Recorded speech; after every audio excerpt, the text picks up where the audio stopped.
Did you know that researchers are probing the safety of AI in driverless cars to find numerous vulnerabilities? Yes, it's true.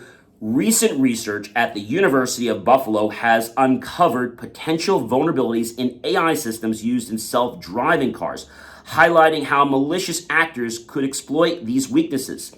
Tests revealed that attackers could use 3D printed objects to obscure a vehicle from radar detection, posing risks such as insurance fraud or competitive sabotage.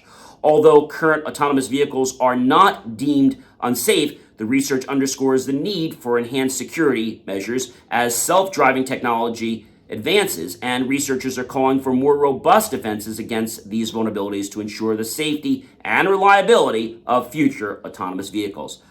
This is going to be interesting, and I think we might see another rider on our insurance for those that have autonomous vehicles. I don't know. Let me know your thoughts about this, guys.